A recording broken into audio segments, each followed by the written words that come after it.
seja o teu santo nome, Senhor Deus. É no nome santo do Senhor Jesus que eu oro agradecido. Amém. Irmãos, abram suas Bíblias em Romanos 4, versículos de 1 a 12. Nós já lemos essa passagem na nossa liturgia, nós lemos o capítulo inteiro e agora eu vou ler até o versículo 12.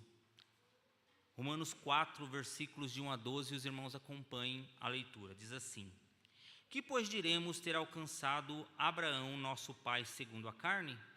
Porque se Abraão foi justificado por obras, tem de se gloriar, porém não diante de Deus. Pois que diz as Escrituras? Abraão creu em Deus e isso lhe foi imputado para a justiça. Ora, ao que trabalha, o salário não é considerado como favor, e sim como dívida. Mas ao que não trabalha, porém crê naquele que justifica o ímpio, a sua fé lhe é atribuído como justiça. E é assim também que Davi declara ser bem-aventurado o homem a quem Deus atribui justiça independentemente de obras. Bem-aventurados aqueles cujas iniquidades são perdoadas e cujos pecados são cobertos. Bem-aventurado o homem a quem o Senhor jamais imputará pecado. Vem, pois, essa bem-aventurança exclusivamente sobre os circuncisos ou também sobre os incircuncisos? Visto que dizemos, a fé foi imputada a Abraão para a justiça. Como, pois, lhe foi atribuída? Estando ele já circuncidado ou ainda incircunciso? Não no regime da circuncisão, e sim quando incircunciso, e recebeu o sinal da circuncisão como selo da justiça e da fé, que teve quando ainda incircunciso, para vir ser o pai de todos os que creem, embora não circuncidados, a fim de que lhes fosse imputada a justiça, e pai da circuncisão, isto é, daqueles que não são apenas circuncisos, mas também andam nas pisadas da fé que teve Abraão, nosso pai, antes de ser circuncidado. A justificação, meus irmãos, só é alcançada realmente pela fé. A justificação só é alcançada realmente pela fé. Meus irmãos, no final de semana passado, eu fui fazer uma viagem, eu fui para o interior de São Paulo. Eu fui fazer uma visita para minha avó, né? Minha avó, ela tem 98 anos de idade. A minha mãe disse que ela tem um pouquinho mais, porque naquela época o pessoal era registrado, não se sabe a data exata, então parece que ela tem um pouco mais. Mas o intuito verdadeiro desta viagem, assim, um intuito maior desta viagem, foi visitar um tio meu que está lá, né? E esse tio, ele está com câncer de próstata, ele está em um estado bem avançado do câncer. E ao chegar lá no hospital, eu subi lá as escadas e, com muito pesar, eu vi aquele homem que outrora era muito forte. Ele estava muito debilitado mesmo. E depois de muita conversa, de conversar com ele ali um pouco, eu não perdi a oportunidade de falar de Cristo para o meu tio, de pregar as boas novas para ele. E eu falei para ele a mesma passagem que eu ouvi do pastor Tiago no culto que nós fizemos na casa do seu Joaquim, pai da Eliane e do Fábio, que está lá em Atos 4, no versículo 12, que diz: E não há salvação em nenhum outro, porque abaixo do céu não existe nenhum outro nome dado entre os homens pelo qual importa que sejamos salvos. E naquela situação ali que meu tio estava, ele disse para mim assim: a vida é muito bela, né? Mas o final dela, ela é muito triste. E eu percebi que quando eu estava ali falando das boas novas de Cristo para ele, ele condicionou a salvação dele aos méritos próprios dele, aos méritos dele durante a vida dele. Porque logo em seguida ele disse para mim assim: durante a minha vida, filho, eu fui uma pessoa muito ruim, eu fiz coisas muito ruins. E aí ele encerrou a frase, aquela frase foi encerrada com um ar de muito cansaço. Então eu voltei a falar para ele da salvação, que Deus oferece essa salvação e ela não está condicionada em nossos atos de justiça aqui na terra. Deus, ele não utiliza-se de uma balança para pesar os nossos atos bons e ruins. E de acordo com o peso desses atos, você é recompensado ou você é declarado culpado. Não, a salvação em Cristo não é assim. A salvação é pela fé. A fé no unigênito Filho do Pai. É crer em Jesus Cristo, nosso Senhor, e será salvo. E com essas palavras, então, eu terminei aquela breve conversa com o meu tio, né? E ele, cansado, a enfermeira levou ele novamente para o quarto dele. Meus irmãos, não são poucas as pessoas que pensam assim sobre a salvação em Cristo, que a salvação vai depender de alguns esforços. E essa ideia, ela remonta desde a queda do homem lá no Éden. Desde que o homem perdeu essa comunhão com Deus, ele procura, primeiro pelo meio da religião, se religar com Deus, e também pelo meio das obras, salvar-se a si mesmo. E é algo que eu percebo até no meio evangélico. Até no meio evangélico. Muitos têm dificuldades em entender como um Deus com esse poder salva pecadores pela graça, mediante a fé somente. Por isso que nós devemos rogar ao Pai, ao Senhor da Seara, que mande ceifeiros para poder ensinar realmente a sã doutrina, a palavra de Deus. E o apóstolo Paulo aqui, ele, inspirado pelo Espírito Santo, ele nos deixou este compêndio, esse tratado teológico que é a carta aos Romanos, para trazendo para nós aqui uma exposição clara de como Deus salva pecadores, como eu, como vocês, como Abraão, como Davi, como tantos outros. Paulo, no contexto da carta aos Romanos, ele tratou de alguns assuntos que sustentaram a doutrina cristã ao longo de toda a história, né? E essas doutrinas, elas estão intrinsecamente relacionadas à salvação. Elas estão ligadas realmente à salvação. Paulo, primeiro, ele vai falar de um panorama de desastre do homem. Ele vai mostrar como o homem realmente está em uma depravação total, está longe de Deus, distante de Deus. Isso ele vai falar dos capítulos de 1 a 3. Neste meio do capítulo de 1 a 3, Paulo também vai falar sobre as boas novas de salvação. Ele vai trazer a revelação da justiça de Deus que está no Evangelho. Versículo 17. A justiça de Deus se revela de fé, né? O justo viverá pela fé. É o ponto, como muitos estudiosos dizem, o ponto central dessa carta, ou o ápice, o ponto mais alto dessa carta, né? E Paulo também ele vai revelar a ira de Deus sobre toda a humanidade, que vai falar sobre a impiedade e a perversão que o homem anda, como o homem está andando em impiedade e perversão. E o apóstolo Paulo revela isso no versículo 18.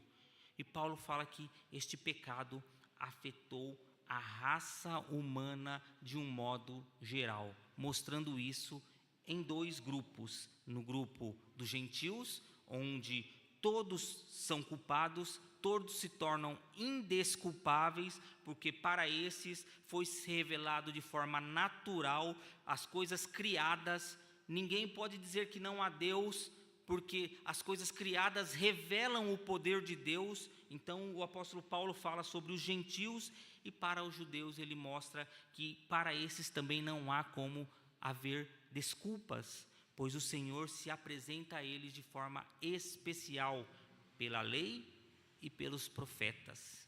Com isso, o apóstolo Paulo coloca todo mundo no mesmo patamar diante de Deus.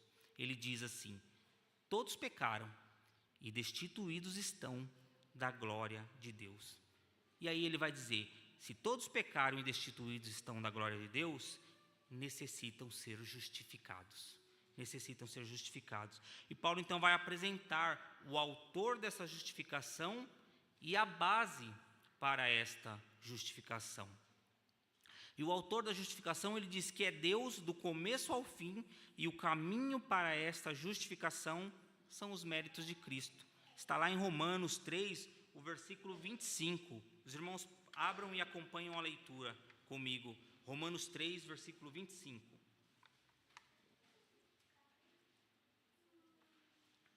Diz assim: a quem Deus propôs no seu sangue como propiciação, mediante a fé, para manifestar a justiça, por ter Deus, na sua tolerância, deixado impune os pecados anteriormente cometidos, tendo em vista a manifestação da sua justiça no tempo presente, para ele mesmo ser o justo e o justificador daqueles que têm fé em Jesus. Então o apóstolo Paulo diz: se o autor da justificação é Deus, e o caminho para a justificação é os méritos de Cristo Jesus, o apóstolo Paulo vai afirmar que toda vanglória, quando você considera que a sua salvação é por suas obras, isto é vanglória, isto é vangloriar-se. Ninguém pode dizer que é bom ao ponto de dizer que pode se salvar ou pode se achegar a Deus. E aí vem uma questão que os judeus fazem ao apóstolo Paulo. Sendo assim, então será que a lei vale alguma coisa? Bom, se todo mundo está no mesmo balaio, para que a lei? Para que vale a lei? Por que Deus deixou a lei? Por que será que Deus então nos apresenta a lei? E aí o apóstolo Paulo vai encerrar o capítulo 3 afirmando que a fé confirma a lei. Ela não anula a lei, ela confirma a lei e não anula a lei. Isso quer dizer que a lei apenas aponta para as nossas fraquezas, aponta para as nossas fragilidades, para as nossas incapacidades, para a nossa doença, para as nossas chagas. A lei é como se fosse uma receita de um médico. Você pega uma receita, você vai até a farmácia e lá é que você compra o remédio que vai tratar aquela sua doença. É como se fosse o raio-x de um pulmão que aponta as manchas naquele pulmão. Você leva ele até o médico e aí o médico dá o diagnóstico do que se trata aquilo lá. Se é uma pneumonia, e aí ele vai te indicar o tratamento. Então, a lei, ela só te aponta e te leva a Cristo Jesus. Ela aponta a sua doença, aponta a sua fragilidade e te leva a Cristo. Então, esta é a importância da lei, te levar a Cristo Jesus. Então o apóstolo Paulo, o que ele fez aí nesses 3 primeiros capítulos? Ele elaborou 2 teses nesses 2 primeiros capítulos. A primeira é que todos os homens são culpados. Ele fala isso, todos, sem exceção. E a segunda é que a justificação é exclusiva de Deus, por meio da morte expiatória de Cristo, recebida exclusivamente pela fé. É isso que ele está ali conversando com os judeus, com alguns membros daquela igreja judeus. E aí a questão agora é: como Paulo pode responder este tipo de mensagem e sustentar isso com o Antigo Testamento? Como é que ele pode sustentar isso com o Antigo Testamento? Porque os judeus certamente questionariam ele. De onde você tirou isso, Paulo? De onde você tirou essa doutrina? Quem te ensinou que a salvação pela graça é alcançada pela fé somente? De onde você tirou isso? Porque os rabinos ensinavam que Abraão, o pai da nação judaica, havia alcançado a salvação pela obediência. Supunham que não havia nada de errado com Abraão. Acreditavam que Abraão era um homem íntegro, em obediência, e por isso é que ele foi recompensado. E Paulo então vai desconstruir e provar que a salvação é pela graça e pelos méritos desde a antiga aliança. Isso não é algo que ele está inventando, mas é desde a antiga aliança, e ele vai se utilizar da própria Escritura Sagrada, da Septuaginta, das Escrituras Sagradas da época. O apóstolo vai mostrar, e ele vai mostrar utilizando-se das figuras de Abraão e de Davi. Abraão, muito conhecido, o mais ilustre dos patriarcas, e Davi, o mais ilustre dos reis de Israel. O primeiro, Abraão, a lei nem havia sido dada a ele, mas Deus já havia o chamado, retirado ele lá de Ur dos Caldeus, uma terra de pagãos, uma terra idólatra, fazendo com ele uma aliança. Deus fez uma aliança com Abraão, prometendo que dele seriam benditas todas as nações da terra. E Abraão, mesmo em idade avançada, com 100 anos, e a sua mulher com 90 anos, eles teriam um filho. E Abraão creu nessa promessa, e isto lhe foi imputado por justiça. O segundo, que está nesta leitura que nós vimos agora aqui, é Davi. E Davi, nós sabemos que ele é conhecido como um homem segundo o coração de Deus. Ele foi escolhido sendo o menor da casa dele para ser rei, para pastorear o rebanho do Senhor. Foi o mais ilustre rei de Israel, mas ele sucumbiu ao pecado.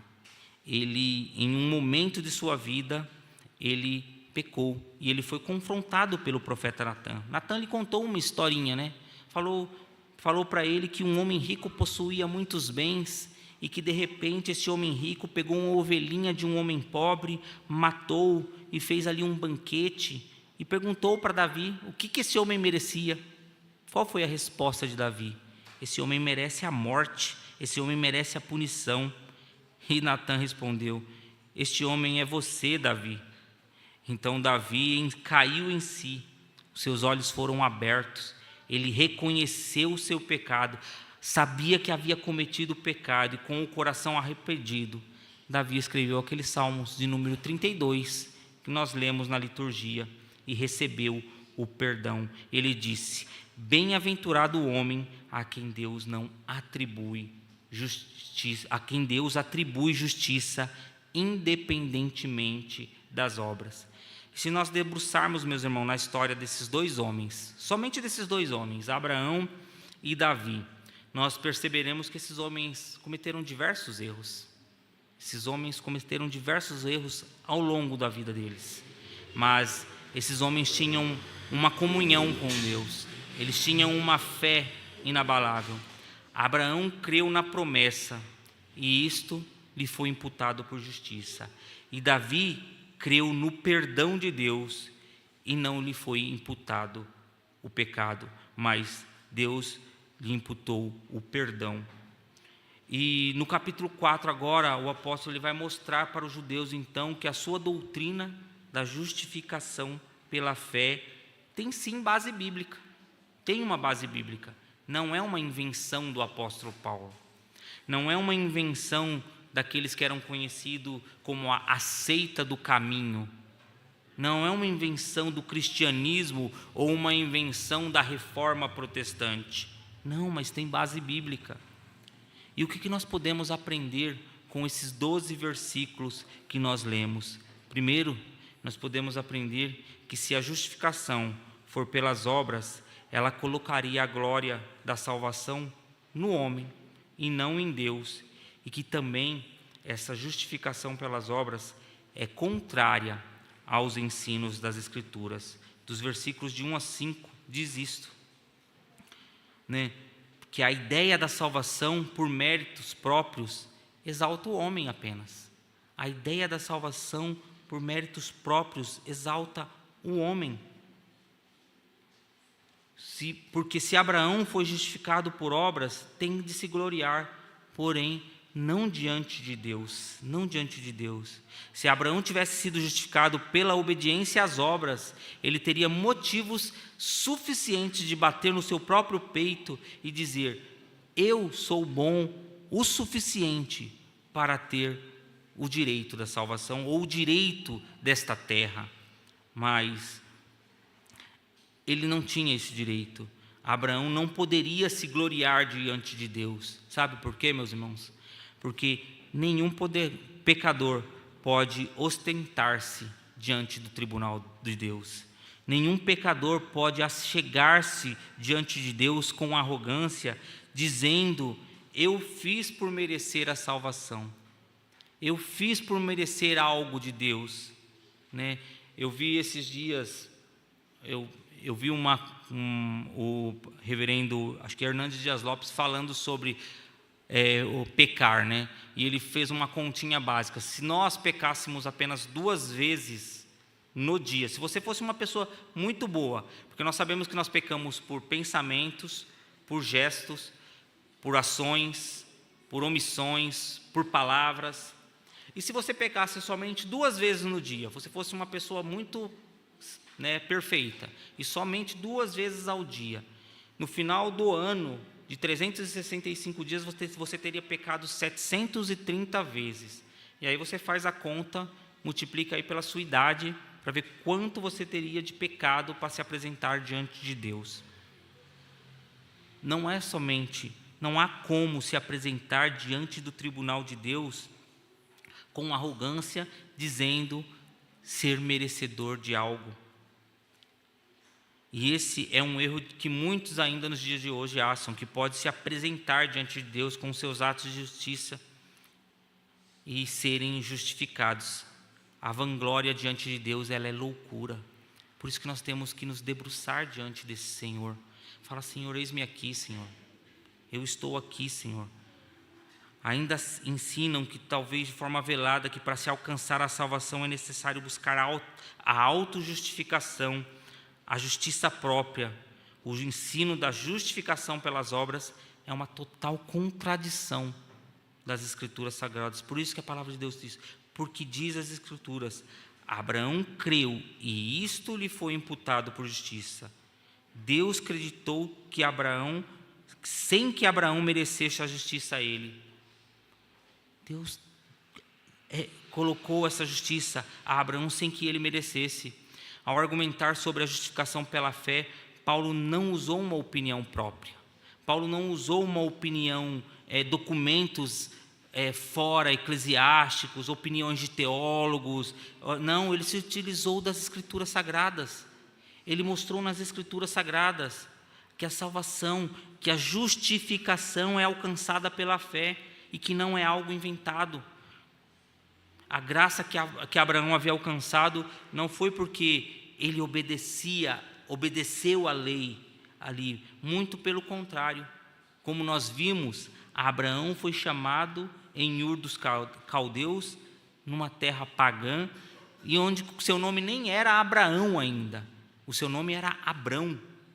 Ele depois teve o seu nome mudado, porque o Senhor fez uma promessa para ele: em ti todas as famílias da terra seriam benditas. Essa promessa era para Abraão e alcançou todas as famílias da terra. Portanto, a justificação pela fé não foi algo inventado pelo cristianismo, como eu disse. Ela tem base bíblica. E nesse primeiro ponto nós temos que ter isso em mente, que se a justificação for pelas obras, ela coloca a glória da salvação no homem e não em Deus. E este ensino é totalmente contrário às Escrituras Sagradas, pois as Escrituras mostram que a justificação é somente pela fé. E o segundo ponto é que se a justificação for pelas obras, ela traz condenação, porque ninguém consegue cumprir a lei de forma cabal. Se a justificação for pelas obras, ela traz condenação e não a bem-aventurança. Os versículos de 6 a 8 diz assim: e assim também que Davi declara ser bem-aventurado o homem a quem Deus atribui justiça, independentemente das obras. Bem-aventurados aqueles cujas iniquidades são perdoadas, cujos pecados são cobertos. Bem-aventurado o homem a quem o Senhor jamais imputará pecado. O apóstolo Paulo agora ele muda o personagem. Ele agora vai falar ele sai do patriarca Davi, do patriarca Abraão, e vai falar agora do rei Davi. E nós sabemos qual foi o pecado de Davi. Foi o pecado de adultério com Batseba. Depois ele mandou matar o marido de Batseba, Urias, e escondeu esse pecado para que ninguém soubesse. Mas ele foi confrontado pelo profeta Natã, e ao ter este encontro com o seu erro, as escamas dos seus olhos caíram. E o interessante notar dessa história, meus irmãos, é ver a posição de Davi. Davi era rei. Davi, ele era alguém de autoridade, ele era alguém de prestígio. E muitos reis, numa posição como essa, não se abalariam ao ser confrontado. Muito pelo contrário. O que um rei faria se fosse confrontado por alguém nesta situação?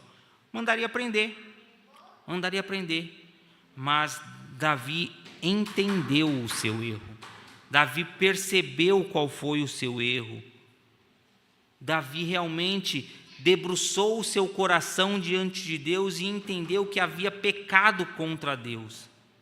Porém, se Deus fosse julgar Davi por seu erro, e se Deus fosse julgar Davi por suas obras, e se Deus fosse julgar cada um de nós pelos nossos erros e por nossas obras, segundo os nossos méritos, o que nós receberíamos?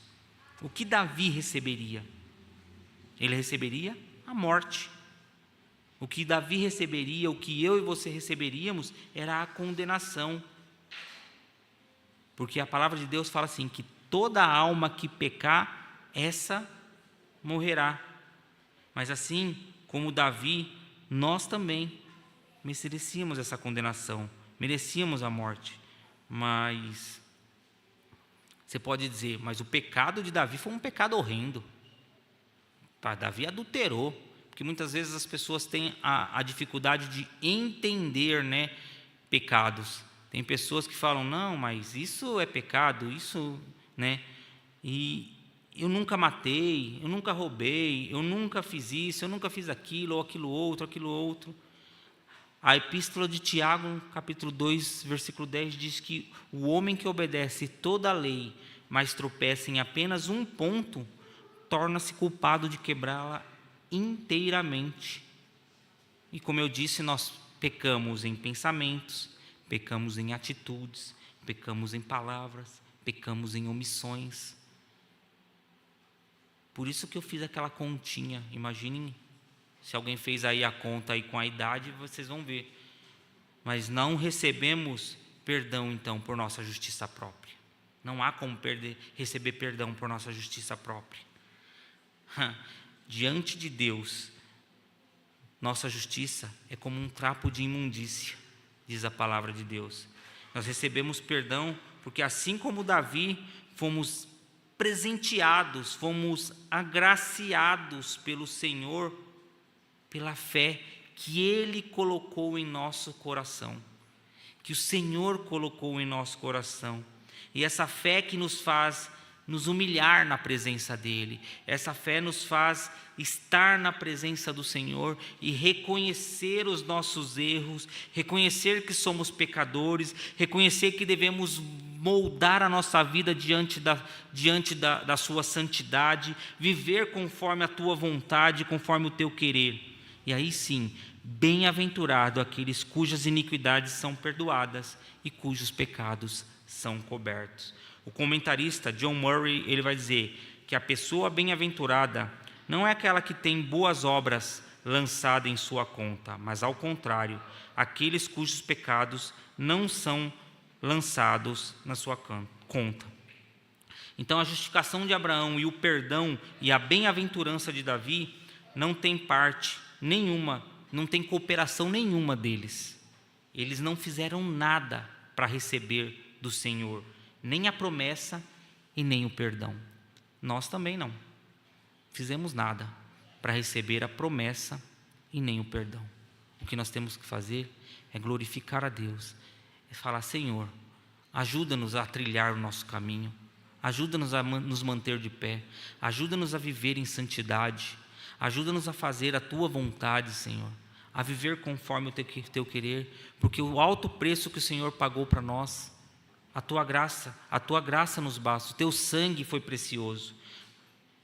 Nenhum de nós merecíamos Nenhum deles merecia, mas o primeiro, Abraão, creu na palavra da promessa, e o segundo creu na palavra da absolvição. Citando Lutero, William Granthouse, ele escreve da seguinte forma: Deus não deseja salvar-nos pela nossa justiça, mas sim por uma justiça exterior, que não se origina em nós, mas que vem até nós de um lugar que está além de nós mesmos, que nasce na nossa terra, mas vem do céu. Trata-se de uma justiça completamente exterior e estrangeira a nós. Cristo morreu pelos seus pecados e a justiça de Deus foi imputada a nós. Então nós aprendemos que se a justiça de Deus for pelas obras, ela coloca a glória da salvação no homem e não em Deus. E este ensino é totalmente contrário às Escrituras. E se a justiça for realmente pelas obras, isso só trará condenação, porque não há ninguém que cumpra a lei e não vai trazer salvação.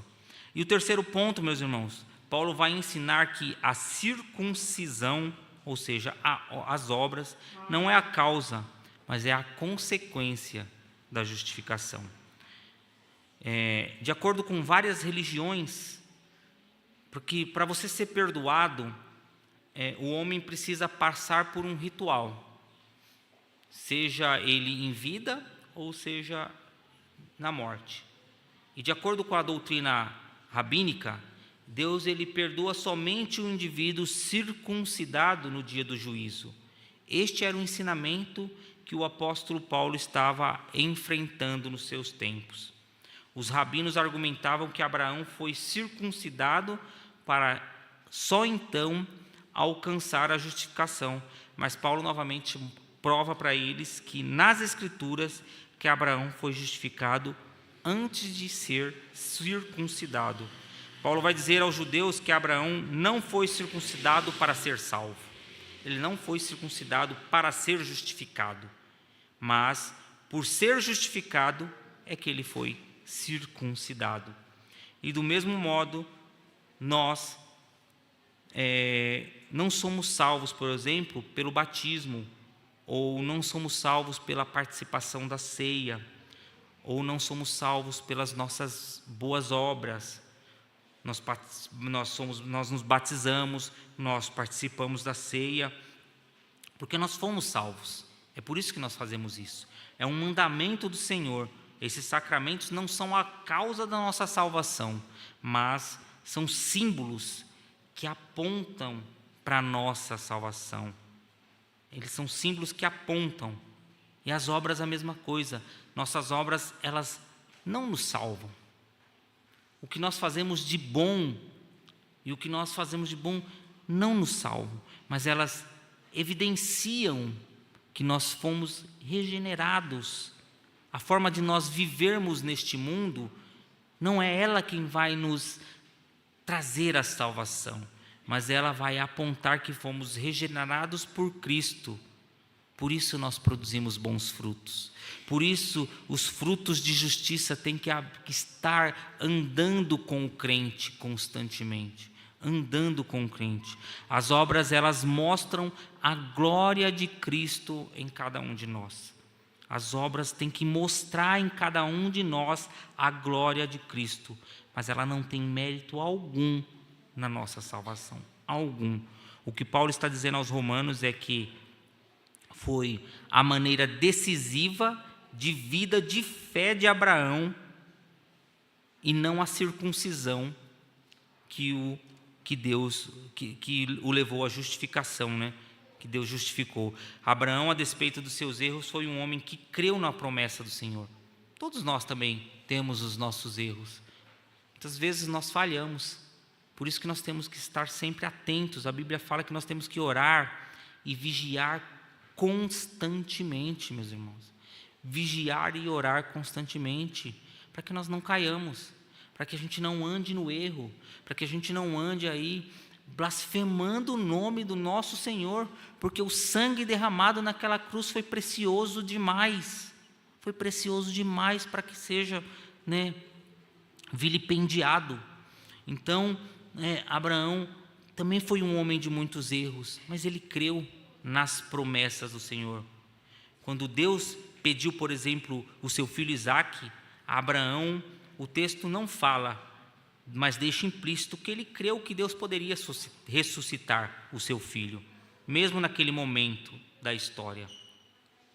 Então, decisiva tem que ser a nossa vida diante de Deus, não apenas aqui na igreja, mediante aos sacramentos que nós praticamos, batismo, Santa Ceia, mas tudo isso nós temos que fazer, mas a nossa decisão de viver pela fé é que vai direcionar a nossa vida.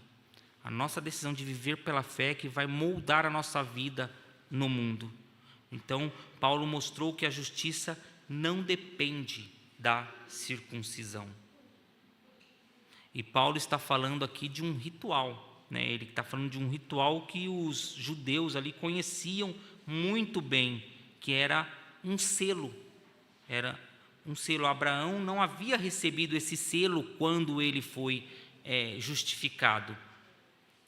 Mas, mesmo assim, ele recebeu a justificação independentemente deste selo. Deus justifica aqueles que são seus. Deus, Ele chama aqueles que são seus. O ato de justificação sempre foi de Deus e não foi algo inventado pelo cristianismo, não foi algo inventado pelo apóstolo Paulo. Então nós aprendemos que a justificação, se for pelas obras, ela coloca glória no homem. E isso não é um ensinamento bíblico.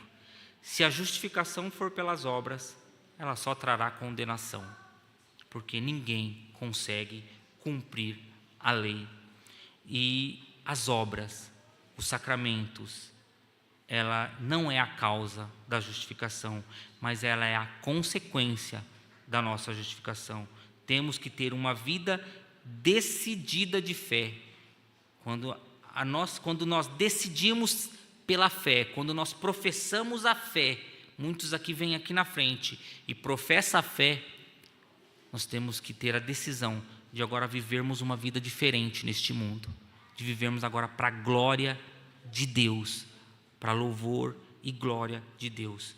E para concluirmos, meus irmãos, a fé que foi imputada para a justiça em Abraão não foi imputada somente em favor dele, mas em Abraão foram benditas todas as famílias da terra, e esta bênção nos alcançou nós que fomos agraciados com esta fé, e a fé que foi imputada com justiça para nós, nós que cremos naquele que ressuscitou dentre os mortos, a saber, nosso Senhor Jesus, a qual foi entregue à morte pelos nossos pecados, como está escrito lá nos versículos de 22 a 25.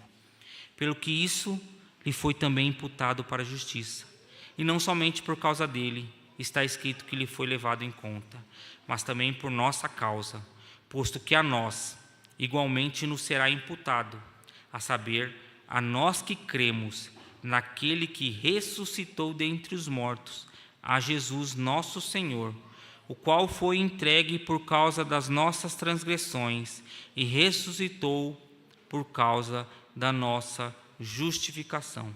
Quando nos arrependemos dos nossos pecados, como Davi fez, cremos que Deus nos imputa o perdão. Em Jesus nós somos aceitos diante de Deus, somos justificados diante de Deus pelos méritos de Cristo. E meus irmãos, como aplicação, como eu contei a história no início do meu tio, nós precisamos pedir ao Senhor sabedoria e discernimento para pegar essas boas novas. Muitas pessoas estão se perdendo neste mundo, achando que a salvação delas é pelos méritos delas. Muitas pessoas estão se perdendo nesse mundo e não conhecendo o Deus de graça e de misericórdia. Uns se acham falhos demais, acham que nunca serão aceitos por Deus por causa das suas falhas. Outros já se acham bons demais e se vangloriam diante de Deus, achando que eles serão salvos sim, porque eles merecem a salvação pelos seus próprios atos.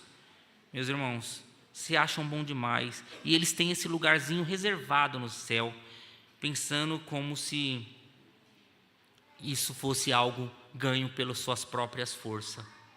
Pensamentos como esses estão levando muitos à condenação eterna.